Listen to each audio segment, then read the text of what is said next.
Hello and good evening. This is the Town of Littleton Board of Health meeting for Wednesday, February 22nd, 2023. It is 7 o'clock and we'll get started with a discussion on the ID decision support tool. Matt Wason, do you have some information to share with us? Here's the latest data for our area. Again, the XBB 0.1.5 is the predominant variant. It's up to 85% for Middlesex, just keeps kind of growing, and still 1.1 and 1 are hanging around. 2-week case counts in Littleton are still kind of just hovering below 10. So I like that it's not going the wrong direction. Most of the other numbers are pretty static. The ICU bed access has gotten down to 73%, which is a number I feel a lot better about than the upper 80s. But overall, bed utilization in the hospital still remains high. Our CDC community level is still medium. Our vaccination rate for the county just ticked up again another, maybe 3/4 of a point.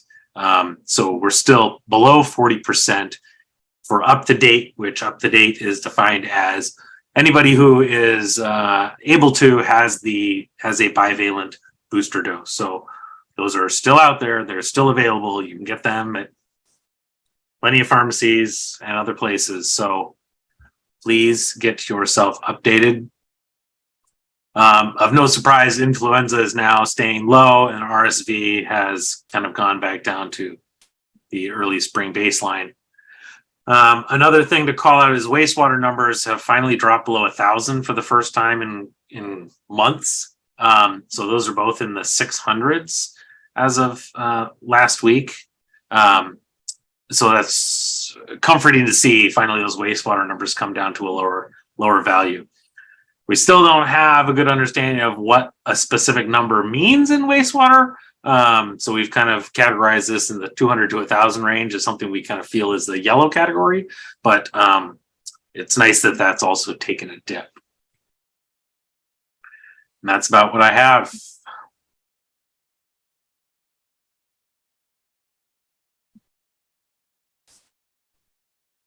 Any questions? I was going to ask Jim what he's seeing boots on the ground out there these days. Same kind of numbers. The numbers are kind of staying at a very low level across the district. And again, what we're seeing is the PCR numbers. So, and I'm not sure we're even seeing that many calls about COVID. I mean, I had to discuss with a private school whose families wanted to send their kids home when they started to get ill, and the school's like, we can't really put them on a plane if they've got COVID. And I had to try to reinforce both state and federal rules about travel until the kids are well. So, I mean, those are the kinds of questions we're getting asked at this point. So. Mm-hmm.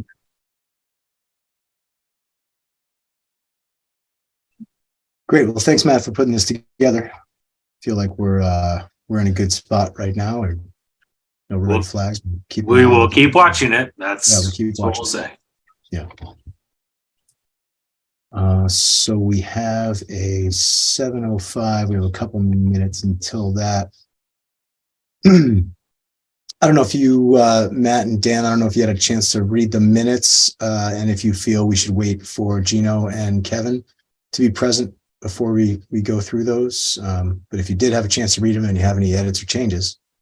I did not have a chance to read them myself. Okay. We got two, right? 27 and 10th? Yeah. And I, for one, Brenda, I'm very impressed with the level of detail and the accuracy of the minutes. I think you're doing a great job, and keep up the good work. Thank you.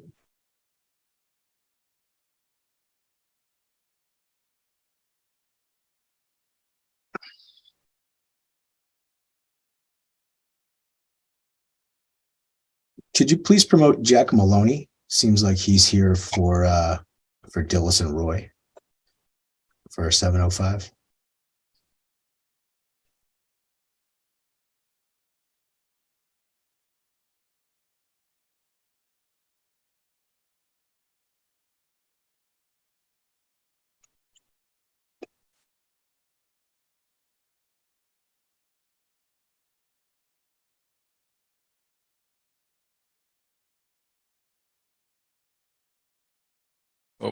I'm here actually for the second hearing.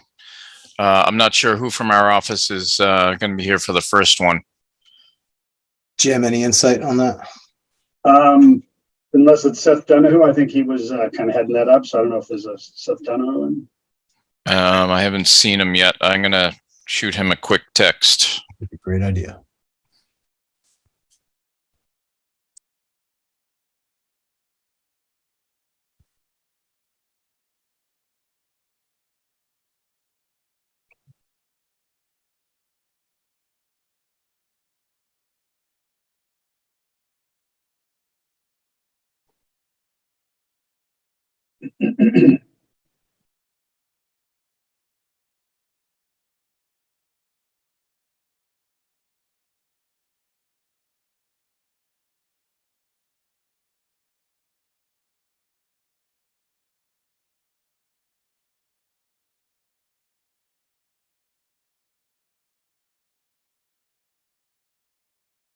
Well, at 7:05, we can at least open up the public hearing for 6 Spectacle Pond Road. We're supposed to have someone from Dillis and Roy Civil Design Group here to discuss a variance request for the construction of a new sewage disposal system at 6 Spectacle Pond Road. Jim, maybe you could give us some background on this and talk us through what's going on. So your local regulations instruct folks who are building in your aquifer or water resource districts and who are not residential, single families, essentially homes, to not load provide loading that's greater than 6 gallons per 1,000 square feet of land area. Title V is probably more like 10 or 11 gallons per 1,000 square feet. So this proposal is over just past Stone Yard, going over on Spectacle Pond Road. It's off on the left-hand side.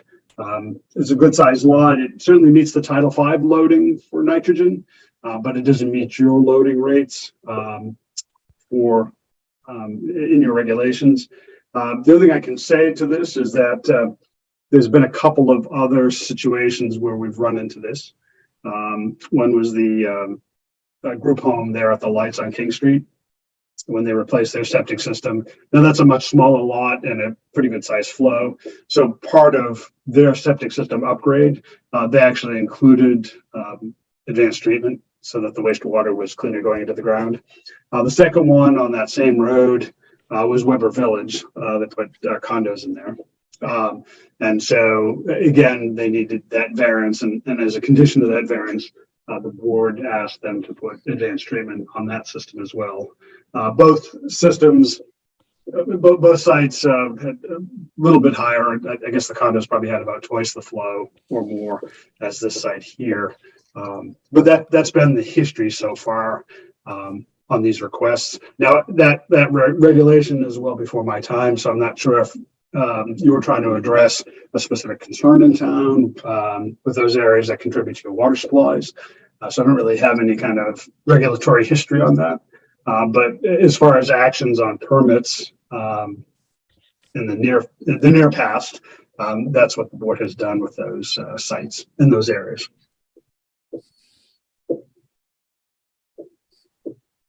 And does this plan, I'm just looking at the profile to determine, it looks like it's just a 2-chamber and then a pump chamber?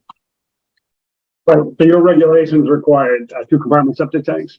Yeah. And so, yes, in fact, that is a 2-compartment tank, and then a pump chamber to pump into the leaching area that's up by the road. So there's just no treatment, which would be a thing that. Right, it's a straight septic system, straight Title V system. And again, it complies with Title V and with your regulations, with the exception of that loading in the resource and aquifer areas. Yeah, and knowing that I think there are some monitoring wells down there, pretty close to the transfer station somewhere. Am I wrong on that? So the landfill likely has a series of monitoring wells around it.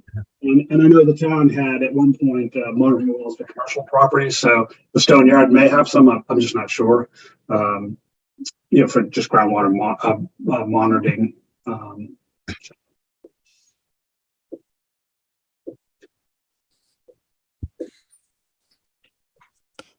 If I can interrupt for a second, I texted him and called him, but no response. So I apologize. If I had known, I actually saw him at the office today, and I would have taken a look at the plan and been prepared for it. So I apologize for that. So That's all right. I'm assuming if you have to continue this or push it off to the next hearing, then do so. Yeah, we'll take some comments after hearing sort of what's going on from Jim Griffey. Matt Wason, do you have any questions or comments from Jim on the plan presented?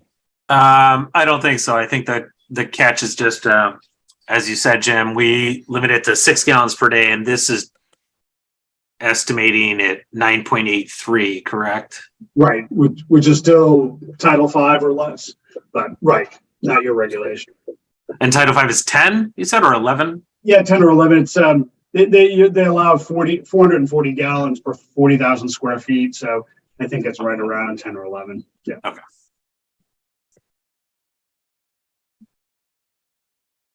Dan, any questions, comments for Jim?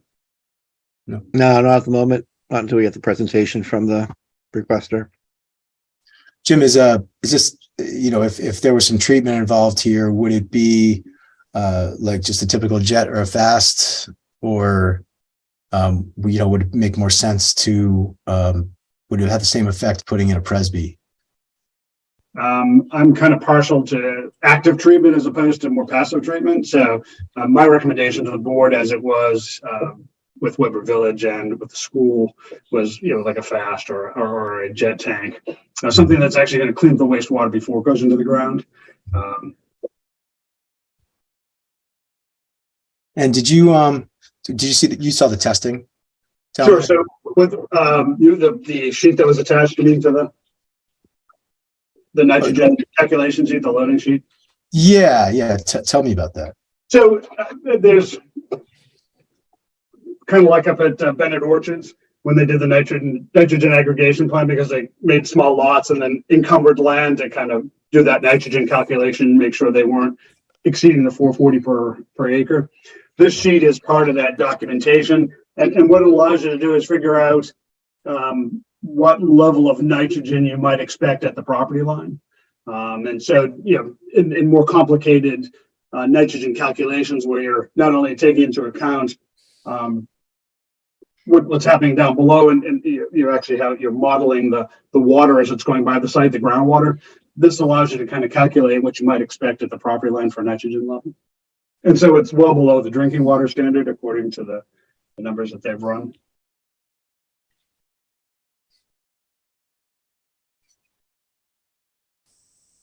I mean, one of the nice things is, you know, it takes into account other land uses. So you can see that things like the lawn, there's not much lawn there. So you wouldn't anticipate a whole lot of fertilizer going on.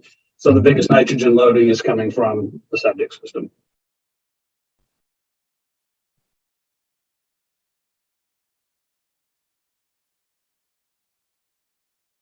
Got it. Thank you for that explanation. Okay. Well, at this point, I'll make a motion to continue this hearing until a later date. I'll second. Second, We have a motion and a second. Roll call vote. Dan Kane, Dan Kane, yes. Matt Wason, Matt Wason, yes. and Kevin Baker votes yes. Brenda, do you want to see if we can get these folks on our next agenda if they're available, and maybe just have them watch this meeting just to hear the comments that were made prior to coming in. That'd be great. Sure, I'll contact them. Thank you. Thank you. We just have one more minute. We can open up. I will also relay the information to Seth as well. Thank you. Great.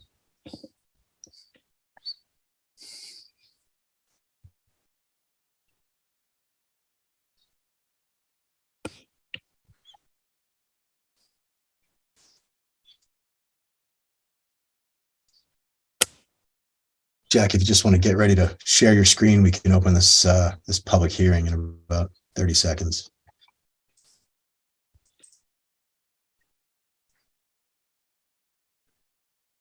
right, 7:15, we'll open up the public hearing for 144 Harwood Avenue. We have Jack Maloney from Dillis and Roy regarding a Title V local upgrade approval request. Jack, just state your name and address. Jack Maloney from Dillis and Roy Civil Design Group. We're out of Lunenburg, Mass. Thank Can everybody see that? I can see it. Yep. Okay, so Harwood Ave, if you look up in the locust map here, we're right where it says site, couple houses before you head, I'm not sure, I think it's over 495 in this area. The lot right now, it's a 3-bedroom house. The existing septic tank is where my hand is here. It has a pump chamber that's built in a manhole structure, and then it pumps up to leaching area. You can just kind of see it faded in here. It's 3 trenches. That was built back in 1976. It has since failed. This past fall, back in beginning of November, Curtis Septic Service went out and did a voluntary assessment of the components and found that the tank was in pretty good shape. The pump chamber was working normal levels, but the D-box and the leach field were filled with roots and inundated with water.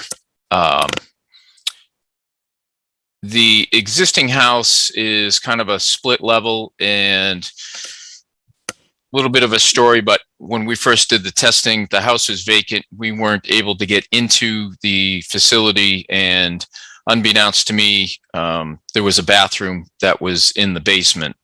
Didn't find that out till afterwards, talking to the potential buyer. We had a plan that we submitted to Jim, and he had reviewed it once. We added a couple of changes to this, and we had anticipated that the plumbing in the basement was going to be raised again before we knew that there was a full bathroom in the basement. So we were going to raise the plumbing, put a septic tank pump chamber in as we show it, and pump it up to the Presby system. Once we found out that the plumbing in the basement was accommodating that full bathroom, we changed the plans to show basically it stayed the same, but the plumbing was going to remain the same. The existing sewer line exited out from underneath the cellar floor, and the plan that we have in front of you is what we are looking at. And for the local upgrade approvals, we're looking for the increase in the maximum allowable depth of cover over a septic tank and pump chamber from 36 to 72 inches. We have proposed 50 inches to the top of both of those tanks. And then 15405-1J, reduction of the required 12-inch separation between the inlet outlet pipes and the estimated seasonal high water table. So those are the 2 local approval upgrades that we have. We would like to maintain that existing sewer pipe. The only other alternative would be to put in a auxiliary pump that would take that flow and push it up into a new outlet. However, with everything being the way it is since 1976, the one note that I am going to bring up in the voluntary assessment was that when Curtis looked inside the septic tank, the water levels were normal in that back in the beginning of November. It didn't appear that there were any high water or flooding stages that had occurred over time. So that tank, when it was put in, installed back in 76, it was sealed properly and has been working properly ever since. Okay. Dan Kane, actually, you know what, Jack, real quick, if you put a pump in the floor of the basement, can't you alleviate both of these variance requests? It would alleviate the first one. The second one, we would still be less than the 12 inches. I did some calculations to figure it out. We could get to about 9 inches above the water table with the inlet and outlets if we did that. And what is it? What is it now? It's actually sitting in the groundwater table. Yeah. Title V does have provision in there for that specific purpose. Actually, the first one that I talked about, it does allow you to go up to 6 feet below the surface to accommodate situations like this where they're pre-existing.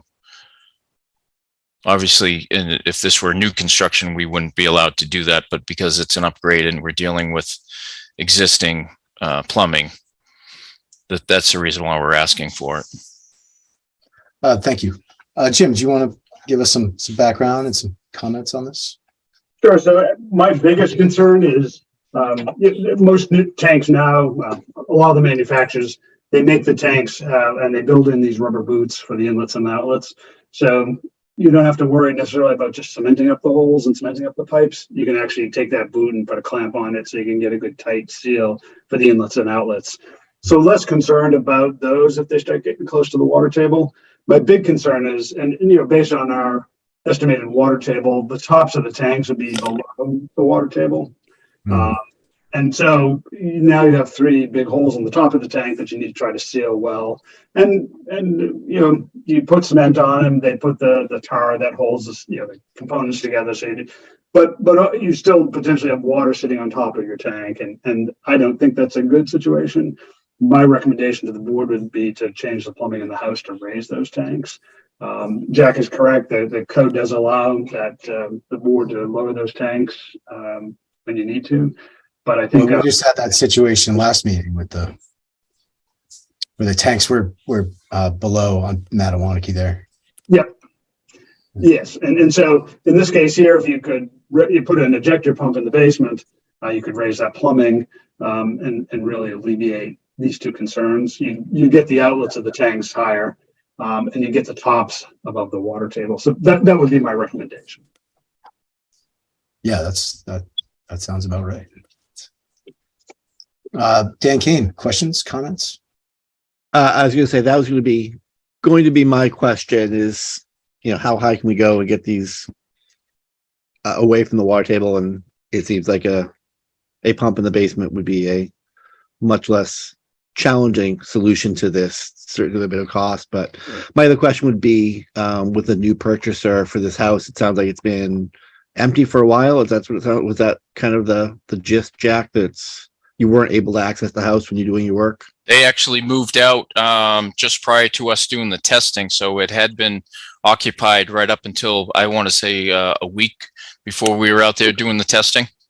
Okay, good. So it doesn't seem like this seems like it's going to be moving. It's not going to be get a plan, tear it down, and then build something else in its place. No, it's not going to be a tear down. Okay. Yep. No, that was my only question would be, kind of the rationale for not doing a pump in the basement, which would alleviate or at least minimize the impact. Matt Wilson? So it's, sorry, Mr. Chairman. It sounds like right now it's 2 against the tanks deep. Is that what I'm hearing? Well, let's take Matt Wason's comments or questions. Sure.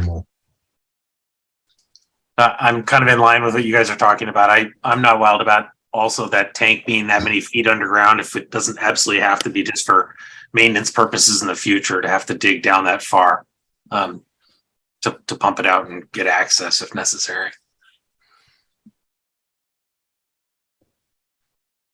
Jim, is there a Title V approved pump and grinder you can use in a basement that we will allow in Littleton? So the Title V has a section called pumps before septic tanks. And so it specifies the type of pump that you use, the gallons per minute. And then it says if you have a macerator or grinding pump, you need a 2-compartment minimum 1,500 gallon septic tank and a certain number of gallons per minute. If you have a solids handling pump, which most people use, so it's not grinding everything up, you can use a 1,500 gallon tank, and they limit it to like 60 gallons per minute going into the line. So they do make there's some design parameters for using ejector pumps in the homes. Okay. Additionally, they don't want more than 25%. They don't recommend more than 25% of the total volume of the house be pumped ahead of the septic tank. This is, one bathroom in the basement certainly falls within that. Okay. Jack, you've heard our comments. I don't know if you want us to make a motion or if you want to continue this or how you want to handle it. I would like to put this plan up in front of you. This plan has, it's the same drawing. It's just the elevations are different in anticipation of what's going on right now. So the only local upgrade approval that I have on this plan would be the reduction of the required 12-inch separation between the inlet and outlet pipes and the estimated seasonal high water. I have 3/4 of a foot above that elevation. Could you scroll So down if- a little bit? I just want to get to the profile. So we have a 2-compartment tank followed by a 1,000-gallon pump chamber. Pumps up to the D box to the Presby system.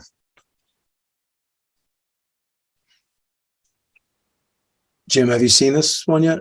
Was this the previous iteration, Jack? Basically, yes. Yeah, I'm just looking at the elevations, which are kind of on the left-hand corner, the schedule elevations. Looks like the top of the tank would be well above the water table, probably just a couple of feet or 1.5 feet below. So, in that case, they wouldn't need that first, that one he was asking for at first. I'd have to look at it a little more closely just to calculate the outlet sides to that. But again, as long as the outlets were above the water table, I think that's a pretty reasonable request. Yeah, I mean, I think the outlets above the water table, we've seen that before. I think the top of the tank in the water table, that's not something we have the appetite for, Jack. So, No, understood. as long as, I'll let Matt and Dan make questions and comments here. If you'd like to, Dan, we'll start with you. I'm trying to look at the plan that was in our packet versus the plan that's on the screen. It looks like it's the same plan that's in our packet. Yep. The only thing is changes the elevations of the septic tank and pump chamber and the invert out at the house. As you can see, let me just zoom in a little bit here. You can see the inverted foundation wall. It exists at 9238 to be raised to 97.5. And then the elevations fall from there for the septic tank and pump chamber. So the plan view itself, where the locations of the tanks are, haven't changed. It's just the elevations of those tanks have changed. So, Jack, this just the first plan you presented basically was just less fill. No, it had to do with the depth of the tank. Oh, definitely. Okay. I think the goal was to try to keep the bathroom in the basement the way it was. Okay. Correct. Keep the sewer line going out of the house the way it was, without having to get into putting the ejector pump in. Got it. Matt, questions, comments? Sorry, so what exactly changes in this drawing in order to achieve the reduction in elevation, which looks to me about 4.5 inches? What do you mean 4.5? No, it changes. So can you see this plan? Well, actually, go back to that. Yeah, go back to what you just had, because I was looking at the prior drawing schedule of elevations. So what number has changed in the elevations? So if you look at this elevation right here, the 97.5, that's going to be the elevation of the plumbing coming out of the house I versus see. what it is now. So you can see the septic tank elevations, the inlet and the outer, 96.78, 96.53. Okay, so go back. Sorry, go And back. you to can that. now you That- can oops, sorry. You can see that the elevations of the previous plan I showed you were 92 and 91. So they've actually come up significantly. Okay, so yeah, go back to the new one that you want us to look at here. So that's what I'm saying. It went from 92.38 to 97.5, correct? Yes, Okay, and that's in inches, right? that's in feet. That's in feet. Okay, there we go. So it's changed 5 feet roughly. Got it. And you're achieving that 5-foot change through a pump or just changes in the plumbing somehow? It changes in the plumbing because what's going to happen is instead of the pipe going all the way down the back of the basement wall and through the floor and then out to the septic tank, they're going to have to cut that pipe and then drill a hole through the foundation wall and come out at a higher elevation. Wow, but you're able to get 5 feet improvement just doing that? Yes. Wow. Okay. That's all I asked.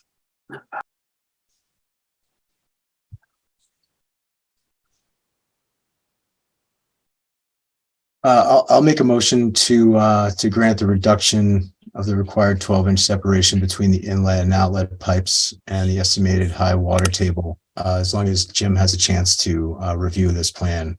And once it's agreed by Jim that everything's in order here, move forward with it.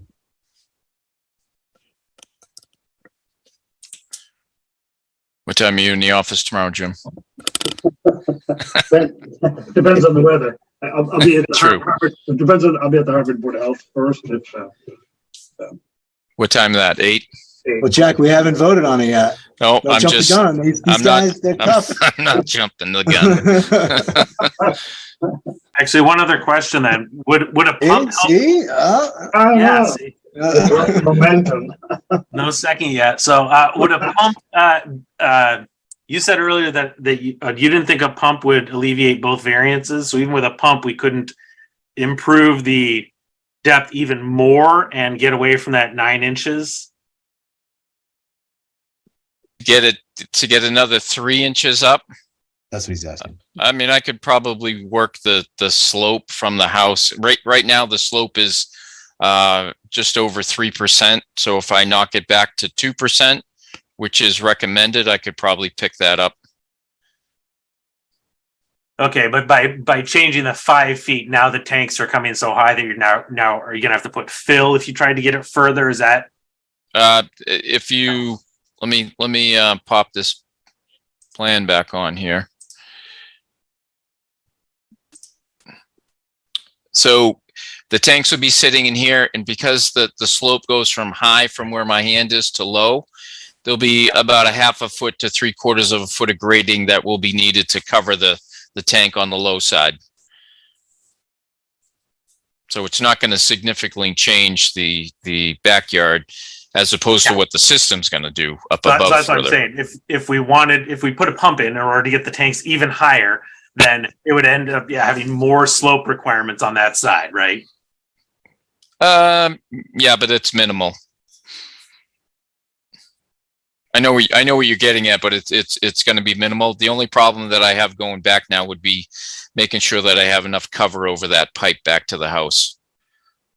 Yeah.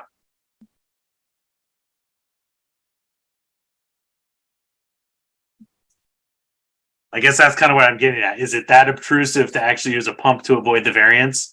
Or is that going to cause detriment to the layout that is back there? But I hear you saying it kind of isn't really that much of a difference. I don't think it's going to be that much of a difference. I mean, for 3 inches, like Jim was saying before, the tanks now have those rubber boots and they put the screw down ties over them to secure them. And as long as those are above the groundwater table versus the tank, where the tank will have the bottom piece and then they'll have the solid top with the manholes and the top laid on top of that. So, as long as that top is out, I think your chance of leaking is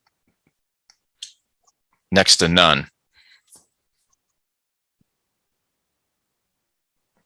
Correct me if I'm wrong, Jim. I think you'd feel more comfortable with that. Certainly the boots, make a much better seal than just straight cement. And with 9 inches, I mean, we estimated the water table about 3 feet. Yep. With it being 9 inches above, I think it's a pretty reasonable distance above to protect that tank.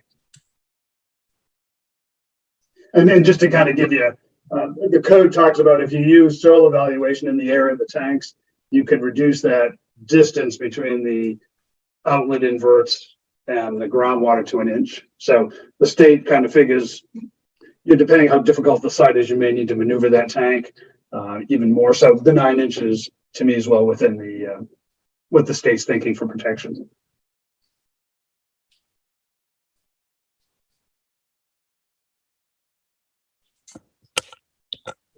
There's motion on the floor.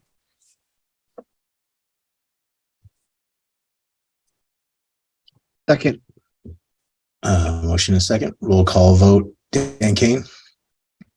before we vote, do we have any abutters? No, good question. Did you have to notify butters? No, Yeah, no, as I say, we weren't close. Sorry about that. Just double checking. nope, that's fine. There are no Di- hands raised. Okay. Dan Kane, yes. Matt Waston Matt Wason, yes. and Kevin Baker votes yes. All right. Thanks, Jack. Thank you, Appreciate everybody. being flexible and being prepared with the new plan. That's great. No worries. Thank you. Bye. So we have a 7:25 public hearing for 107 Mattawanakie with Ted Doucette from Doucette Engineering to discuss a variance request for an upgrade approval. I do not see Ted in the audience. Brenda, have you heard from Mr. Doucette today? I have not heard from him today, Okay. although we do have Alexis Troback there that sent the letter in reference to 107 Mattawanakie. Okay, great. butter? Well, since they're here, why don't we invite them to speak during this public hearing?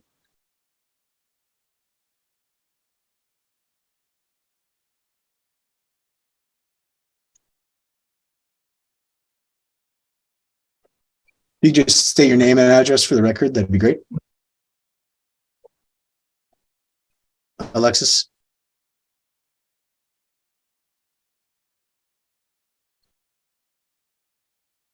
Alexis, can you hear me?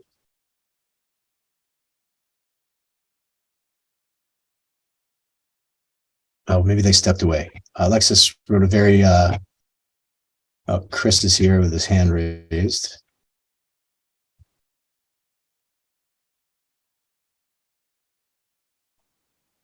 Well, Alexis put together a very well-written letter. Sure. Did everyone from the board see that? Okay. Chris, please state your name and address. My name is Chris Kroback, address 105 Hi. Mattawanakie Trail. Hi, How are you? doing good. Good. We got the letter from you folks regarding the abutters plans. Thank you very much. Just wanted to give you a chance. They're not here for the hearing right now, but we just wanted to give you a chance to speak before we move on to our next one. Sure. Yeah, I just wanted to thank you for the consideration for reading the letter, and I just wanted to express that that I would request that you respectfully request that you would deny this variance request out of consideration of the safety of the drinking water that me and my family use from our well. And that's my main priority. And then just I had some questions about the plan that seemed like the types of variances that they were requesting regarding the retaining wall and the impervious barrier and the proximity to the property line. It didn't seem completely in line with what I understood the Title V regulations require for like the main lines, the reserve lines, and such. Well, the engineer just popped into the audience here. Brenda, could you please promote Ted Doucette and he can give us a presentation on this? And Chris, if you want to hang around, we'll take some comment after. Sure.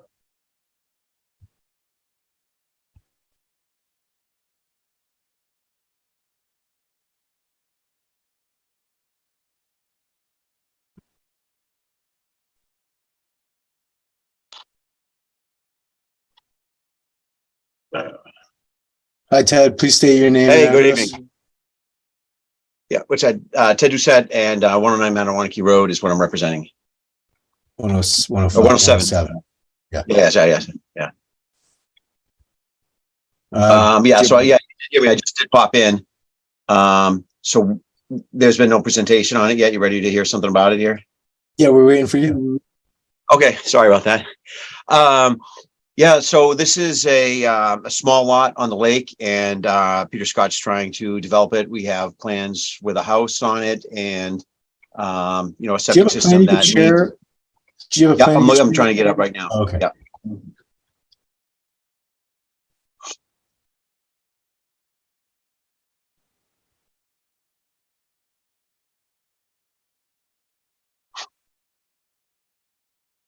All right.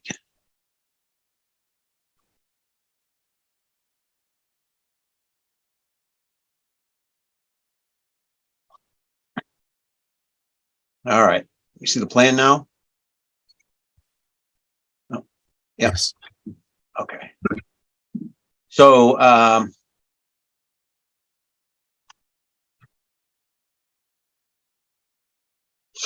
so we can see the road is up right here in this area. So this is Manawanaki Trail. You can see the existing conditions over here. Obviously, it's just a vacant lot, and the lake is here. We have the lake. We have the bank delineated. We have a 50-foot, the no build here, and we have the 100-foot buffer zone here. And then this is the well arc for the neighboring lot over here, which I believe is 105 Matawanaki.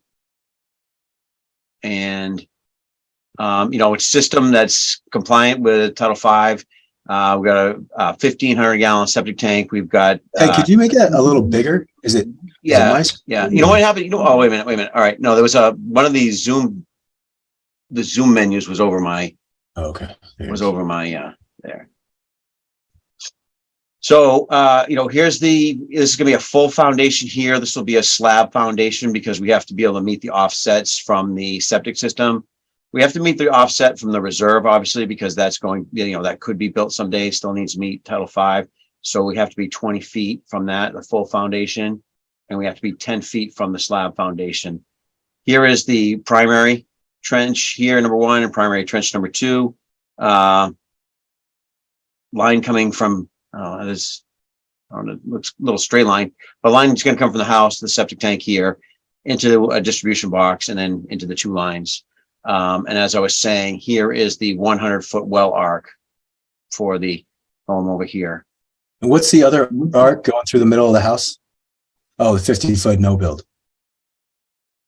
50-foot no build right here. Yeah, that one right there. Yeah. Uh-huh. All right. So that's conservation. And where's wetlands? So it's just the bank. There's no bordering vegetated wetland or a bank. Bordering vegetated wetland is all the same. It's flagged right in here. How far are you from that? So here's the 100-foot right here. So it meets Title V because we only need to be the 50 feet from the wetland. And do you have treatment on this? No, there's no treatment. What's We started this before that regulation. Yeah, we started this all before that regulation. What's the groundwater offset?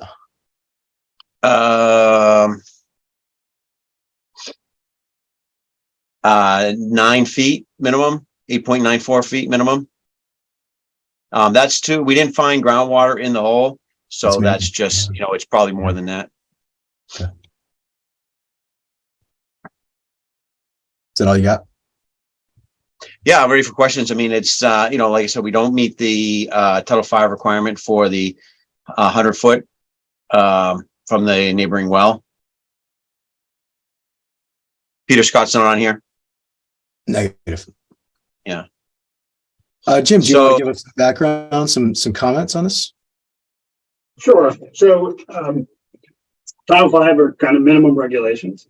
And when you're building anew, which this is, it's a vacant piece of land, the expectation is that you'll follow the minimum regulations. The minimum regulations for the offset to a well for a leaching area is 100 feet. And the minimum offset to the tank is 50 feet. It used to be in the old version of Title V, they didn't really address the placement of a well to a septic system, but to kind of reiterate that importance of having that 100-foot offset, even that's now in the code. So I couldn't recommend that you place a new septic system for a new house within 100 feet of an existing private well. Yeah, I don't even know if we do that for a repair. So Title V would allow you, if you look at. I know, but I don't know that we do it. Well, yeah, I mean, you may do things like add treatment to try to improve the water, effluent quality. I guess the point is you could do that under the local upgrade approval sections, which grant boards some additional, but in new construction, yeah, it would be, to me, would be unheard of to, particularly that one, to grant that variance. So this is not something that, right, is traditionally approved. There's not a lot of other options. The applicant has gone through a few different negotiations with the homeowner and has next door and has not been able to come to an agreement.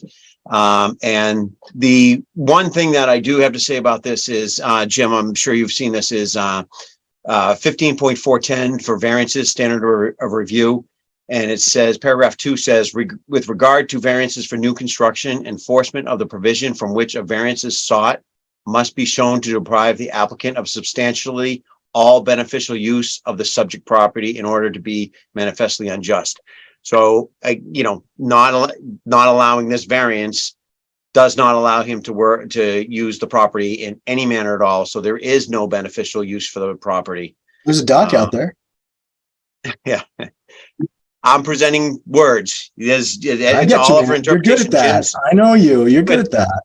So, Mr. Chairman, what I would say is, given all this talk about words, is that have town council give you an opinion on beneficial use and deprivation of completion. Understood. Because, yeah, it's, I still wouldn't recommend it. Yeah, I don't think the board has the appetite to go within 100 feet on that. So Not for new construction. I think if you had to do it in a case where there was no other choice and there was existing houses, then you're truly depriving somebody of their house if that were the case, somebody that were living in it. So what would it take to get town council on that? well, hang on for a second. Let's take some comments from board members. Start with Dan Kane. I was going to say, certainly, I think talking to town council just to have a legal opinion. I've got concerns with this. Certainly, that I understand we want folks to be able to purchase land and utilize it to its utmost. But this was whoever purchased this land. This is foreseeable, or at least with any level of due diligence, recognizing that all buildable space in this property basically is within the 100-foot limit. That there was no reasonable way someone could look at this and go, I could meet Title V in any meaningful way with a septic system. That's foreseeable.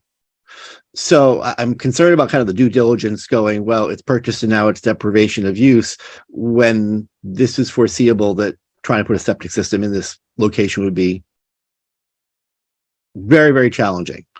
And the other concern, obviously, the reason that is there is that if there is any issue with the system, the potential for contamination of a neighboring property as well, and now therefore depriving meaningful use of someone else's property.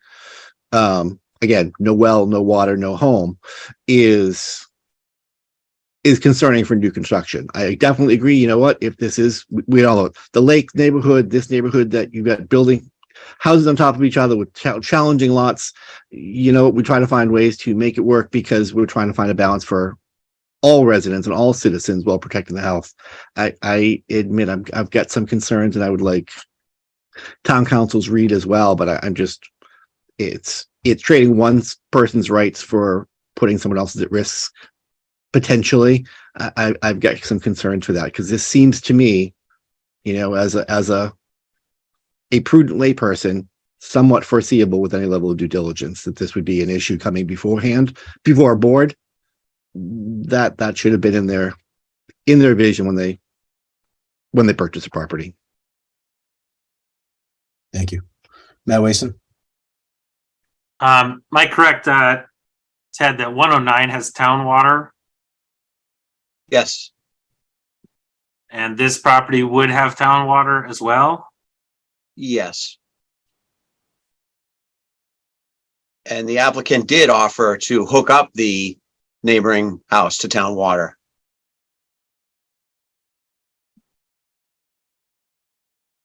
Okay, and then sorry, I was trying to look at some of your drawings here. Where is the wall on the drawing, and what does that wall look like? So the wall will be a, well, I don't know what he's gonna do, but it can be a block retaining wall, or it could be a concrete wall. Let me go back to sharing here.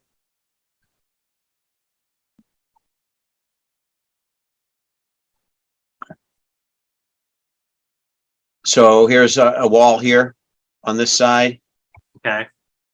and a wall here on this side. Okay, so the variance is referring to both of those property lines? Yeah. And it says you're gonna get potentially down to 1 foot off?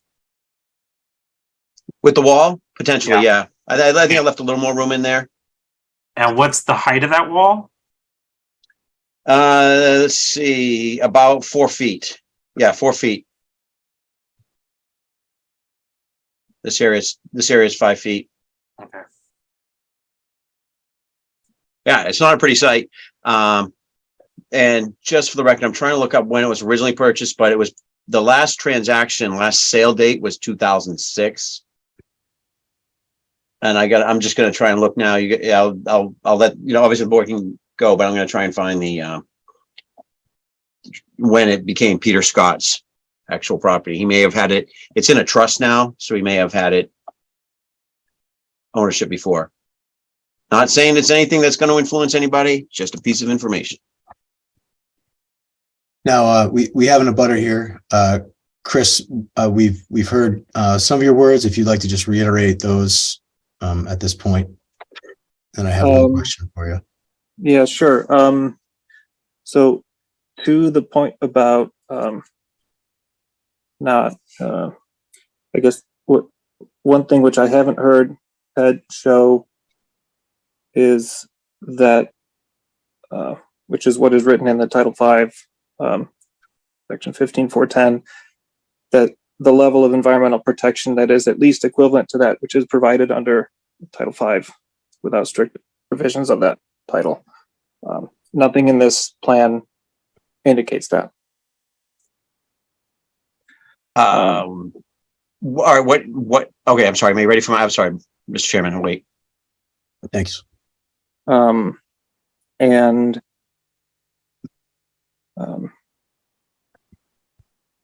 and that's all. That's my only comment right now. Thank you. Chris, when did you purchase your home? We purchased this home in 2020. Okay. So We not actually too, looked not back too long into ago. the history of this home. It used to be owned by the Scott family back in 1974. Yeah. And as far as I know, the well has been here ever since. So as far as like knowing ahead of time what's there, it seems like it should be pretty obvious. Well, and also have, with the applicant having the opportunity to purchase your current home, which would have made this all a non-issue. Mr. Chairman, if I might just kind of touch on, Yeah, please. there's the section I believe Ted was reading from, it talks about the standards for granting variances. And there's two standards that boards look at when they're granting variances. One, would you be, by not granting it, would you be causing a manifest injustice? And that's what Mr. Doucette was saying about depriving somebody of the total use of the property. What Chris was saying is, the second standard is that the applicant is providing the same level of environmental protection as would be provided by the regulation. And I would agree with him, he's correct. Yeah, this is a tough one. So, can I speak? Yeah, please. All right, so I just want to speak to my view of putting my name and my stamp on this plan. I don't feel, I know it doesn't meet Title V because of the offset from the well, but it does protect the environment in the same standard as Title V because it still has the same groundwater offset. It has the same offset from, it meets the minimum offset from the from a wetland or a water body. It has its size according to Title V. So as far as meeting the equivalent treatment to protect the environment, that it does, because it has all the design standards. Now, does it meet a well? Doesn't meet the offset of a well. So now you say, well, why am I going to stamp a plan that doesn't meet an offset of a well? I am requesting the variance That's your job. because, well, Is that your yeah, right. And, job? but I mean, I can't put my name on something I don't believe in. Do I believe that this system will impact the well or cause any type of threat to public health or private health, anything?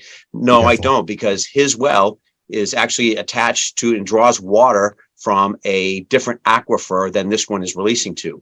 This water goes down, it hits, yes, probably the water that actually ends up in the lake, but by the time it gets, it goes towards the lake and it goes away from his well, and his well is actually tapped into a different aquifer because it has to be a bedrock well.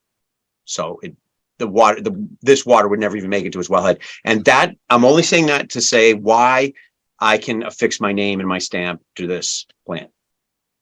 Thank you.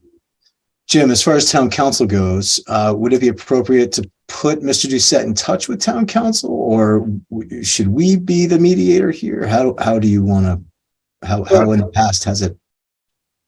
I guess my thought would be is, I'm comfortable saying to you that if you voted no on this, I think you're on firm ground, but I'm not an attorney. There is that section about deprivation of, all of the use. I think courts have interpreted that differently, and so I certainly couldn't advise you on that. And that's the part that I would say you may want to check with town council on. I guess I disagree with Mr. Doucette about the same level of environmental protection. I'm not sure what the construction of the well is next door. And I know that we have wells that are in areas, particularly where there's ledgy or fast soils, and this is pretty fast soil, it's all sand and gravel, that nitrates sometimes impact wells. And so I couldn't dismiss that it wouldn't impact the well next door. So again, I'm comfortable with my recommendation to you about not granting it. But if you're concerned, I mean, things end up in court sometimes. And if you're concerned about the likelihood of that, asking counsel, you're providing an outline. If you want, I can do that, providing an outline of the argument. No, my main concern, Jim, is the applicant tying up our resources pending the outcome of this hearing here. My thought is that town council question would be for your purposes. Mm-hmm. So I'm going to make a motion to continue. I second it. Make a roll call vote. Matt Wason, Matt Wason, yes. Dan Kane, Dan Kane, yes. Gino Fratelloni, Yes, Gina Ferrone, yes. and Kevin Baker votes yes. Thanks, Ted. Yeah, thanks. And, I totally respect, Jim's opinion, your rights here, your approach. My only thing is that, yes, do we get a tie break vote from, or something just to make sure you're on standing ground? You need something to hang your hat on. If that means town council, that means town council. And, it's your decision. Yeah, So, we just don't want to be Thank you hasty. very much. We want to do What's the that? right thing. We just don't want to be hasty. Yeah. We want to do the right thing. That's perfect. So I'm under the understanding that your town council is going through your office. It will if we decide to do that. Right now, we're continuing. Okay, We'll keep you sounds posted. good. All right. Okay. We got to continue to a time and date, don't we? Because the public hearing? Yes, let us continue to, let's see, why don't we continue to March 22nd? At 7 p.m., 7:05 Okay. p.m. 7:05. Okay, gotcha. All right, Thank you. thank you. Bye. Next, we have our public hearing for 735 8 Beach Road Civil Solutions, Kevin Ritchie, seeking approval for a reduction in groundwater offset with a Presby system. Assuming Kevin's being promoted.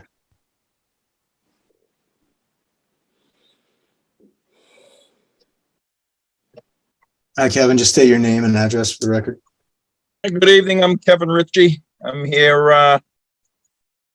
on behalf of Rick Ogilvy, the owner of 8 Beach Drive in Littleton. I'm from Civil Solutions. Rick currently got a failed septic system at 8 Beach. Do you have a plan you could share with us on screen? Ooh.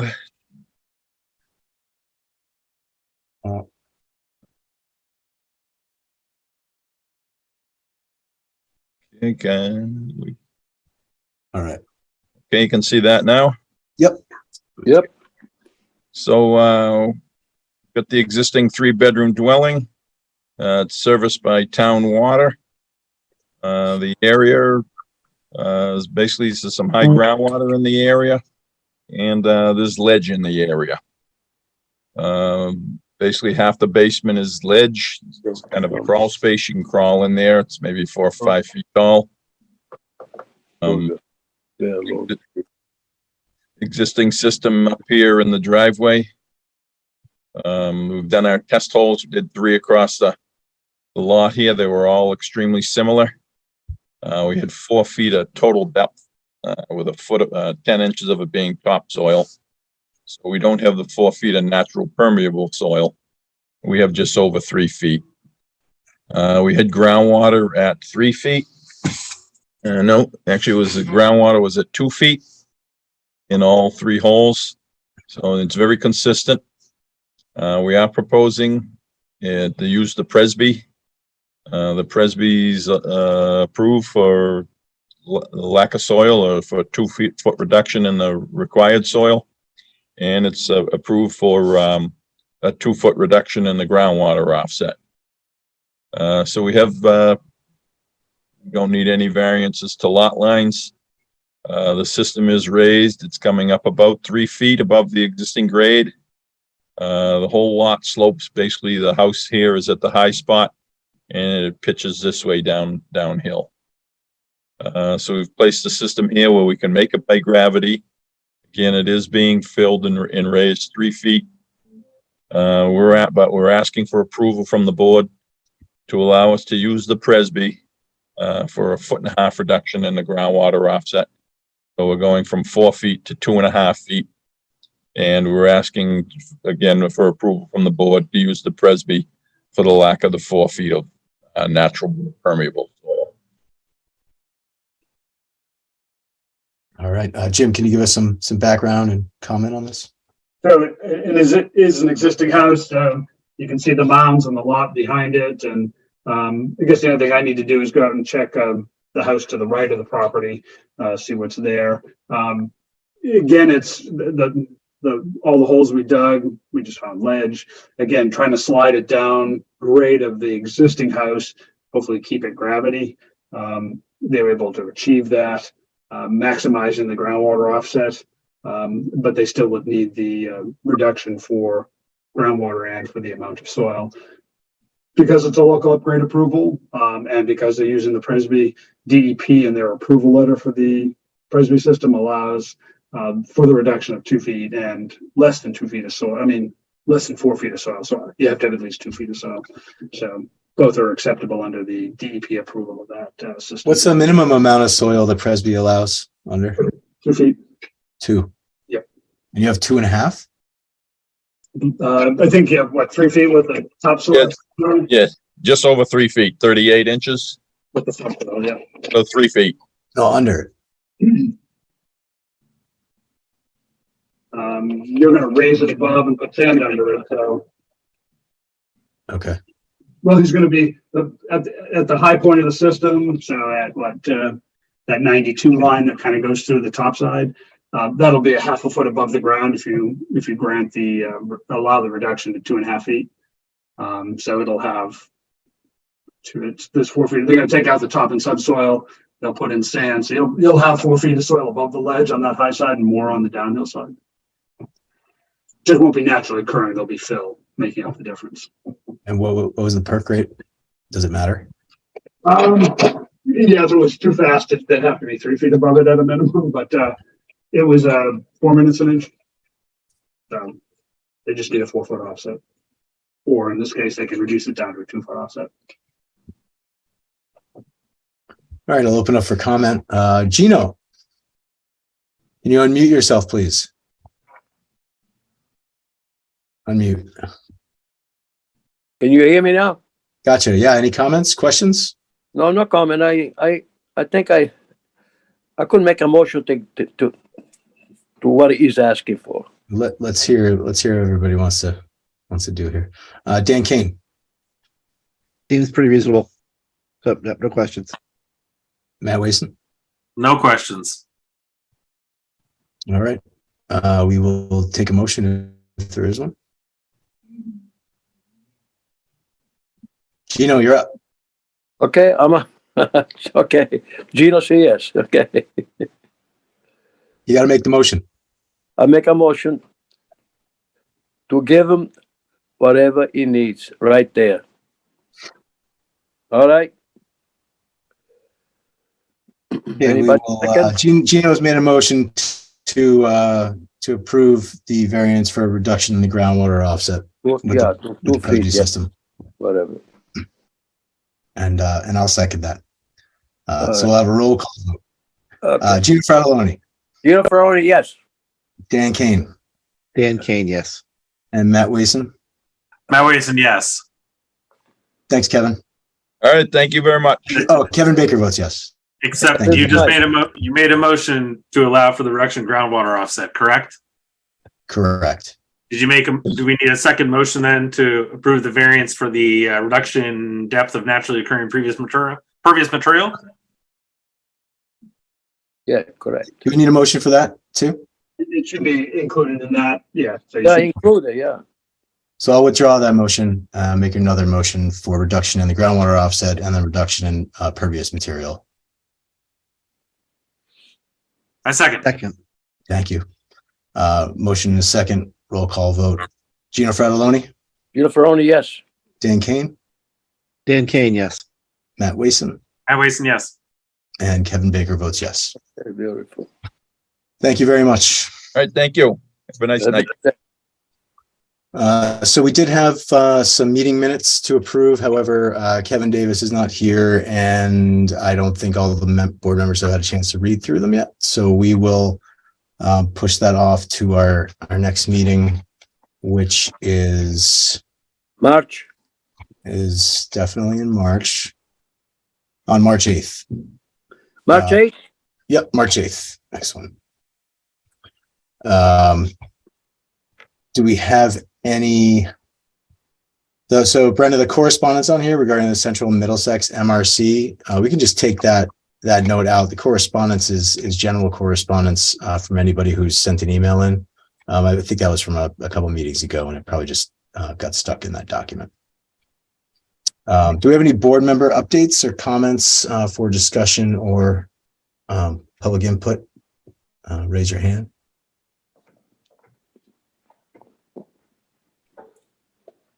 I just wanted to remind everybody we have a joint meeting with the Select Board and FinCom The 28th. on February 28th, which is You want us all to be present? next Tuesday. Yep, it's full Board of Health No meeting. No problem. And that was really the only comment or update that I had. Jim, do you have anything else for us, or are we No. right? I think we're all set. All right.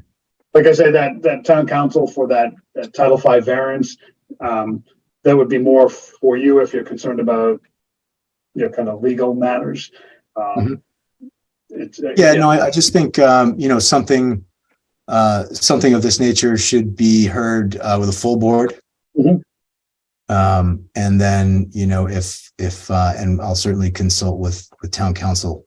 And I might ask you for those two sections of that law that was quoted, 15.41, something to that Yeah, effect. 410, I can send it to you. It's the standards for granting variances, but yeah, I can send that to you. That'd be great. Yep. But all we need now is a motion to adjourn. I make a motion to adjourn. I'll second. Second, All right, motion in a second, roll call vote, Gino Fratelloni Gino Farone, yes. and Dan Kane, Dan Kane, yes. Matt Wason, Matt Wason, yes. and Kevin Baker votes yes. Thank you, Jim. Thank you, Brenda. Thank you, Dave. We will see you in 2 weeks. Okay, good night. Tuesday.